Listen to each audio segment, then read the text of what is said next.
I'm back, and I think I'm gonna call this My Crazy Spikes, or Crazy Spikes, something like that.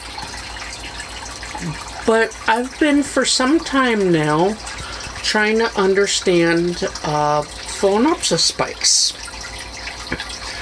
and I don't know, they kind of do things at random, it seems. This spike here with the last bloom hanging there, it'll probably drop if I wink at it. it's long done. You can tell the stem is dying back, it's gone yellow. So I guess after 3 sets of blooms, the first one being moderate up here, the second one being a little bit better, you can see where it kind of abruptly bends there. It was a little bit better. It got a couple more blooms. I think it was 2 more blooms than the original, so that might be a little unexpected. A lot of people say that the following blooms will be smaller and less in number.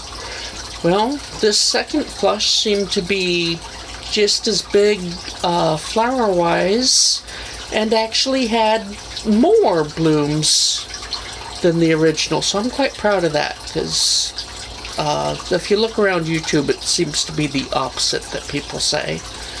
Does it do it often? I don't know. I don't care. I just wanted to prove that it could put out more on the second flush. And then there was the third one, which only had 2. This is the last moments. Not really last moments, it's dead. It just hadn't fell yet. And I guess the spike is going to be done. The one shooting out beside it is much older. It's older than my channel. Of course, technically this one's older than my channel too. But that's the old matriarch, the oldest spike I've got. And since then we've watched this push on. I think one of the first videos had this in it with its first set of blooms. Now it's being done with its third set, and looks like it's going to be done all together. Can't really blame it. 3 sets of blooms, even if the last one did only have 2. So it's not quite as old as the one behind it. And then, skipping over the newcomer, this one had an old bloom spike, and then we watched this one here, that little brown spot there, we watched it mature, bloom, and then ultimately die, of course, because it ain't even there anymore. So it went through its whole life within the time that this one has actually been bare, the oldest one. So it's like, okay, it's much older than the one that lived its whole life. And then, since that one has been bare and this one was doing things, we watched these purple ones grow their spikes. And they're not done yet. I've only lost 1 bloom. Kind of funny. I know that buds can blast, but it opened all of its flowers.